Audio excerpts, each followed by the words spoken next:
بسم الله الرحمن الرحيم. ألف لام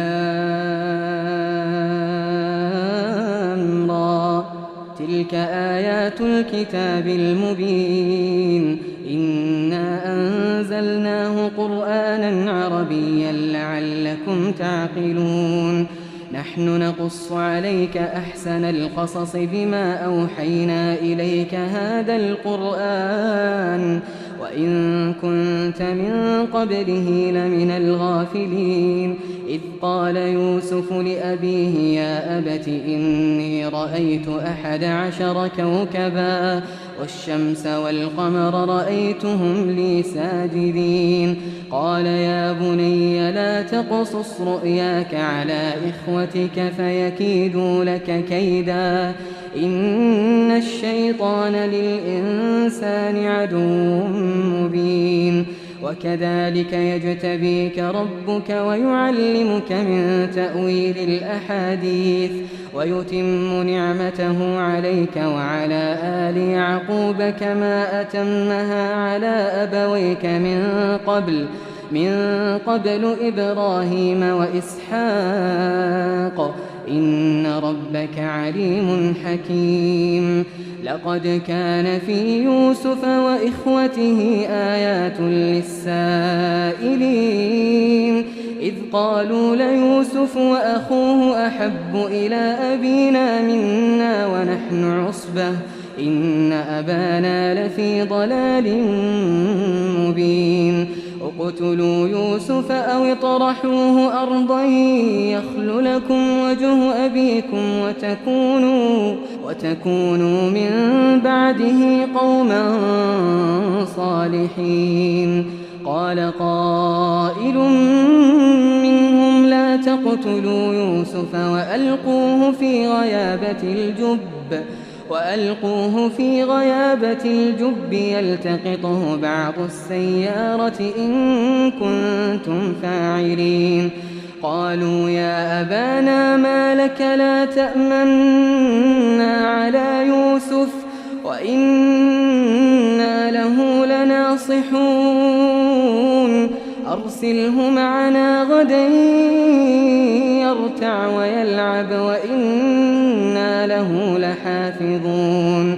قال إني ليحزنني أن تذهبوا به وأخاف أن يأكله الذئب وأنتم عنه غافلون. قالوا لئن أكله الذئب ونحن عصبة إنا إذا لخاسرون. فلما ذهبوا به وأجمعوا أن يجعلوه في غيابة الجب وأوحينا إليه لتنبئنهم بأمرهم هذا وهم لا يشعرون. وجاءوا أباهم عشاء يبكون. قالوا يا أبانا إنا ذهبنا نستبق وتركنا يوسف عند متاعنا فأكله الذئب وما أنت بمؤمن لنا ولو كنا صادقين. وجاءوا على قميصه بدم كذب قال بل سولت لكم أنفسكم أمرا فصبر جميل والله المستعان على ما تصفون. وجاءت سيارة فأرسلوا واردهم فأدلى دلوه قال يا بشرى هذا غلام وأسروه بضاعة والله عليم بما يعملون. وشروه بثمن بخس دراهم معدودة وكانوا فيه من الزاهدين. وقال الذي اشتراه من مصر لامرأته أكرمي مثواه عسى أن ينفعنا أو نتخذه ولدا. وكذلك مكنا ليوسف في الأرض ولنعلمه من تأويل الأحاديث والله غالب على أمره ولكن أكثر الناس لا يعلمون ولما بلغ أشده آتيناه حكما وعلما وكذلك نجزي المحسنين وراودته التي هو في بيتها عن نفسه وغلقت الأبواب وقالت هيت لك قال معاذ الله إنه ربي أحسن مثواي إنه لا يفلح الظالمون ولقد همت به وهم بها لولا أن رأى برهان ربه كذلك لنصرف عنه السوء والفحشاء إنه من عبادنا المخلصين واستبق الباب وقدت قميصه من دبر وألف يا سيدها لدى الباب قالت ما جزاء من أراد بأهلك سوءا إلا أن يسجن أو عذاب أليم قال هي راودتني عن نفسي وشهد شاهد من أهلها إن كان قميصه قد من قبل فصدقت وهو من الكاذبين وإن كان قميصه قد من دبر فكذبت وهو من الصادقين فلما رأى قميصه قد من دبر قال إنه من كيدكن إن كيدكن عظيم يوسف أعرض عن هذا واستغفري لذنبك إنك كنت من الخاطئين وقال نسوة في المدينة امرأة العزيز تراود فتاها عن نفسه قد شغفها حبا إنا لنراها في ضلال مبين فلما سمعت بمكرهن أرسلت إليهن وأعتدت لهن متكئا وآتت كل واحدة منهن سكينا وقالت اخرج عليهم فلما رأينه أكبرنه وقطعن أيديهن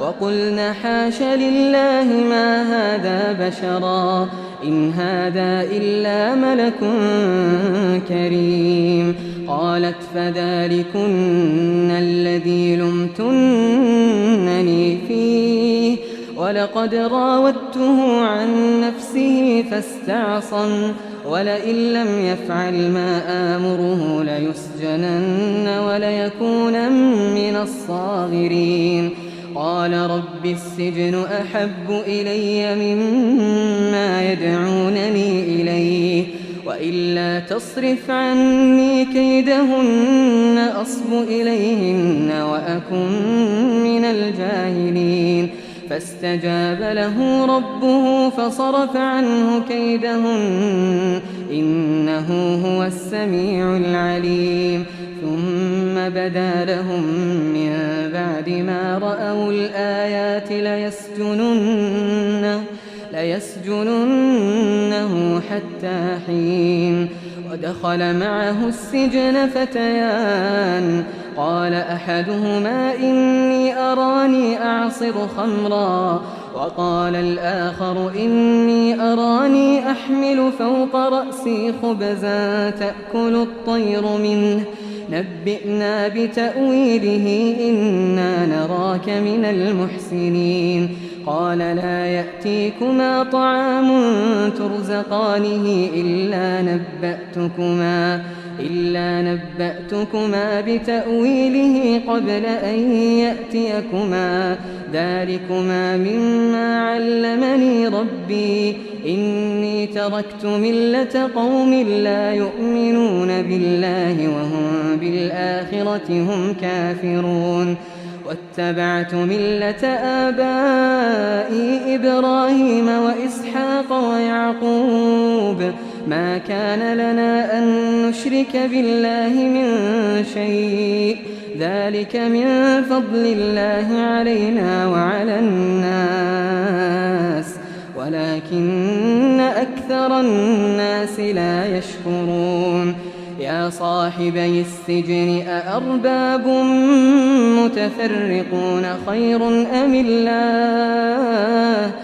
الله الواحد القهار ما تعبدون من دونه إلا أسماء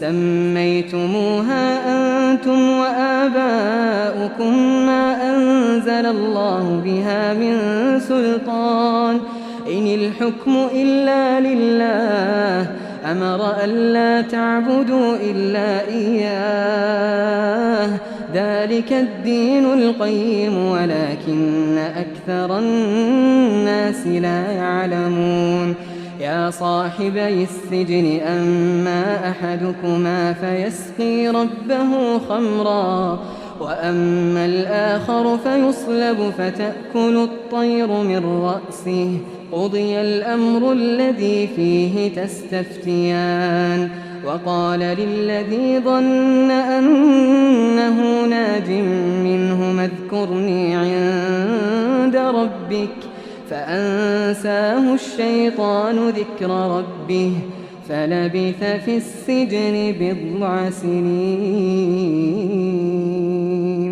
وقال الملك إني أرى 7 بقرات سمان يأكلهن 7 عجاف و7 سنبلات خضر وأخر يابسات يا أيها الملأ أفتوني في رؤياي إن كنتم للرؤيا تعبرون قالوا أضغاث أحلام وما نحن بتأويل الأحلام بعالمين وقال الذي نجا منهما وادكر بعد أمة أنا أنبئكم بتأويله فأرسلون يوسف أيها الصديق أفتنا في 7 بقرات سمان يأكلهن 7 عجاف و7 سنبلات خضر وأخر يابسات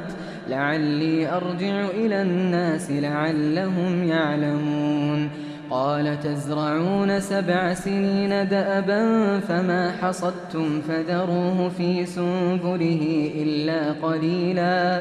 إلا قليلا مما تأكلون ثم يأتي من بعد ذلك 7 شداد يأكلن ما قدمتم لهن إلا قليلا مما تحصنون ثم يأتي من بعد ذلك عام فيه يغاث الناس وفيه يعصرون وقال الملك ائتوني به فلما جاءه الرسول قال ارجع إلى ربك فاسأله ما بال النسوة اللاتي قطعن أيديهن إن ربي بكيدهن عليم قال ما خطبكن إذ راوتن يوسف عن نفسه قلنا حاش لله ما علمنا عليه من سوء قالت امرأة العزيز الآن حصحص الحق أنا راودته عن نفسه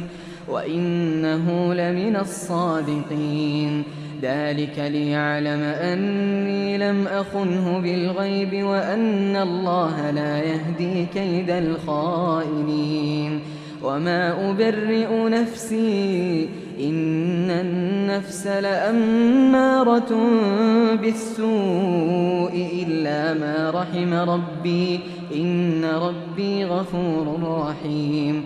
وقال الملك ائتوني به أستخلصه لنفسي فلما كلمه قال إنك اليوم لدينا مكين أمين. قال اجعلني على خزائن الأرض إني حفيظ عليم. وكذلك مكنا ليوسف في الأرض يتبوأ منها حيث يشاء نصيب برحمتنا من نشاء ولا نضيع أجر المحسنين ولأجر الآخرة خير للذين آمنوا وكانوا يتقون. وجاء إخوة يوسف فدخلوا عليه فعرفهم وهم له منكرون. ولما جهزهم بجهازهم قال ائتوني بأخ لكم من أبيكم ألا ترون أني أوفي الكيل وأنا خير المنزلين فإن لم تأتوني به فلا كيل لكم عندي ولا تقربون. قالوا سنراود عنه أباه وإنا لفاعلون. وقال لفتيانه اجعلوا بضاعتهم في رحالهم لعلهم يعرفونها إذا انقلبوا إلى أهلهم لعلهم يرجعون. فلما رجعوا إلى أبيهم قالوا يا أبانا منع منا الكيل فأرسل معنا أخانا نكتل وإنا له لحافظون. قال هل آمنكم عليه إلا كما أمنتكم على أخيه من قبل فالله خير حافظا وهو أرحم الراحمين. ولما فتحوا متاعهم وجدوا بضاعتهم ردت إليهم قالوا يا أبانا ما نبغي هذه بضاعتنا ردت إلينا ونمير أهلنا ونحفظ أخانا ونزداد كيل بعير ذلك كيل يسير. قال لن أرسله معكم حتى تؤتون موثقا من الله لتأتونني به إلا أن يحاط بكم فلما آتوه موثقهم قال الله على ما نقول وكيل. وقال يا بني لا تدخلوا من باب واحد وادخلوا من أبواب متفرقة وما أغني عنكم من الله من شيء إن الحكم إلا لله عليه توكلت وعليه فليتوكل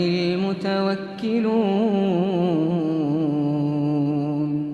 ولما دخلوا من حيث أمرهم أبوهم ما كان يغني عنهم من الله من شيء إلا حاجة في نفس يعقوب قضاها وإنه لذو علم لما علمناه ولكن أكثر الناس لا يعلمون. ولما دخلوا على يوسف آوى إليه أخاه قال إني أنا أخوك فلا تبتئس بما كانوا يعملون.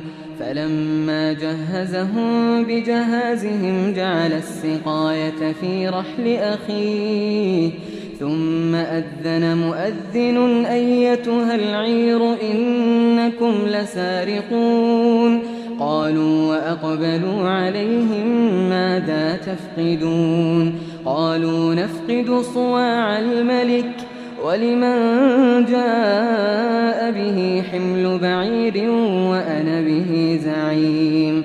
قالوا تالله لقد علمتم ما جئنا لنفسد في الأرض وما كنا سارقين. قالوا فما جزاؤه إن كنتم كاذبين.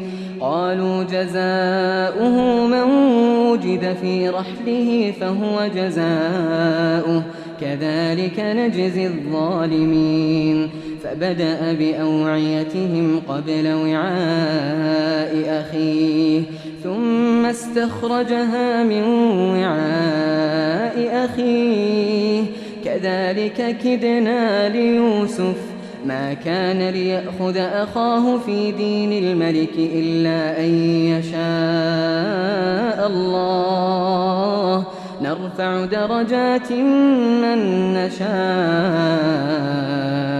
وفوق كل ذي علم عليم قالوا إن يسرق فقد سرق أخ له من قبل فأسرها يوسف في نفسه ولم يبدها لهم قال أنتم شر مكانا والله أعلم بما تصفون قالوا يا أيها العزيز إن له أبا شيخا كبيرا فخذ أحدنا مكانه إنا نراك من المحسنين قال معاذ الله أن نأخذ إلا من وجدنا متاعنا عنده إنا إذا لظالمون فلما استيئسوا منه خلصوا نجيا قال كبيرهم ألم تعلموا أن أباكم قد أخذ عليكم موثقا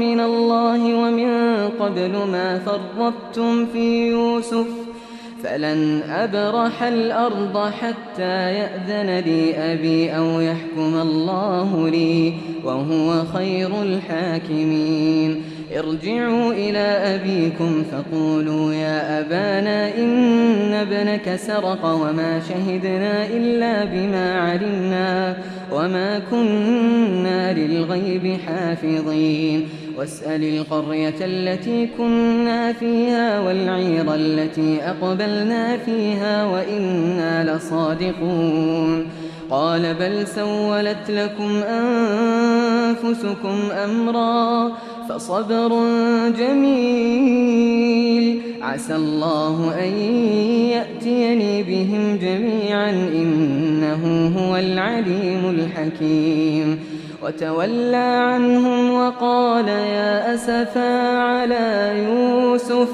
وابيضت عيناه من الحزن فهو كظيم قالوا تالله تفتأ تذكر يوسف حتى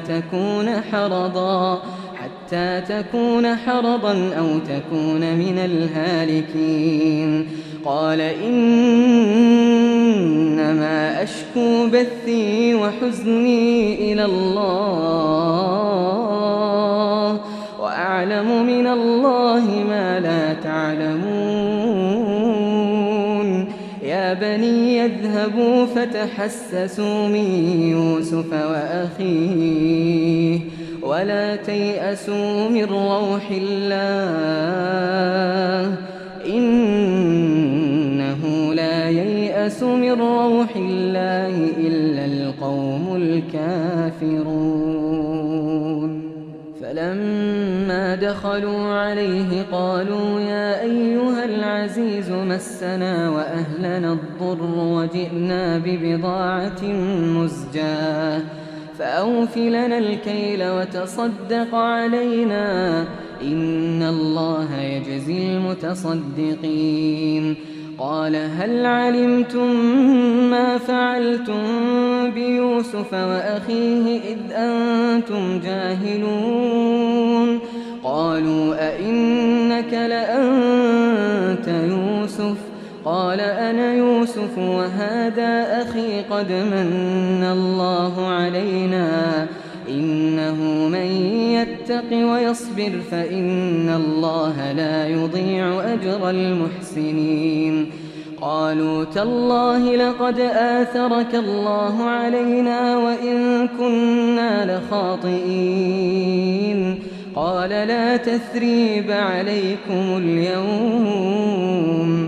قال لا تثريب عليكم اليوم يغفر الله لكم وهو أرحم الراحمين اذهبوا بقميصي هذا فألقوه على وجه أبي يأت بصيرا وأتوني بأهلكم أجمعين. ولما فصلت العير قال أبوهم إني لأجد ريح يوسف لولا أن تفندون. قالوا تالله إنك لفي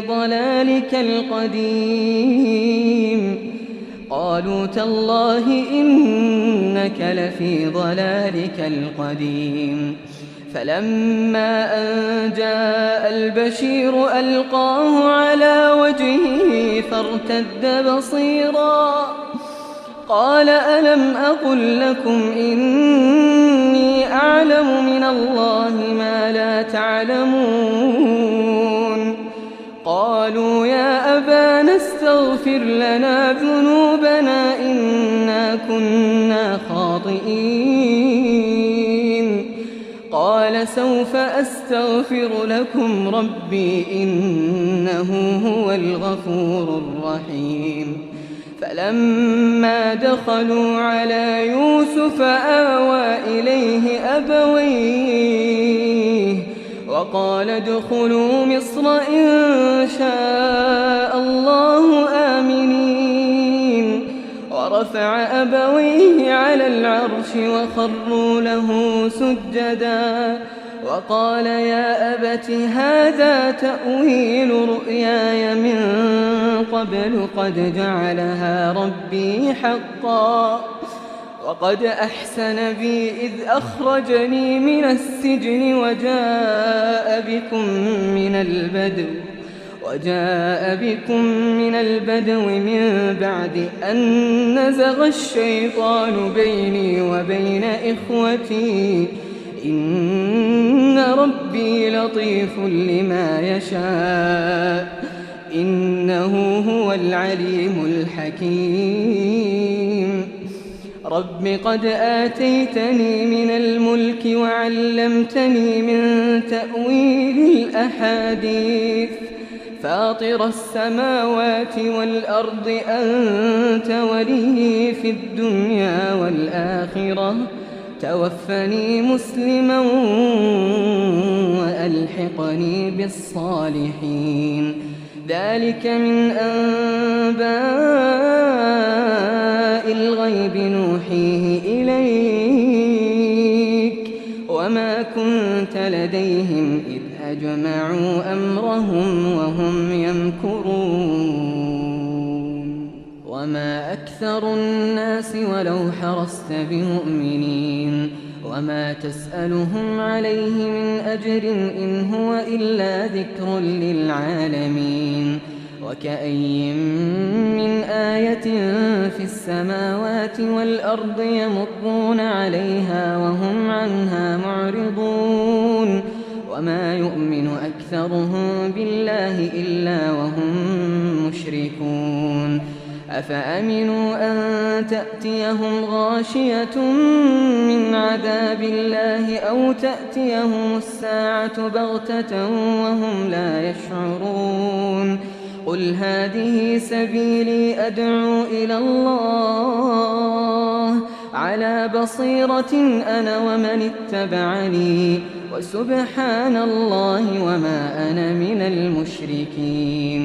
وما أرسلنا من قبلك إلا رجالا نوحي إليهم من أهل القرى أفلم يسيروا في الأرض فينظروا كيف كان عاقبة الذين من قبلهم ولدار الآخرة خير للذين اتقوا أفلا تعقلون. حتى إذا استيأس الرسل وظنوا أنهم قد كذبوا جاءهم نصرنا فنجي من نشاء ولا يرد بأسنا عن القوم المجرمين. لقد كان في قصصهم عبرة لأولي الألباب ما كان حديثا يفترى ولكن تصديق الذي بين يديه وتفصيل كل شيء وهدى ورحمة لقوم يؤمنون.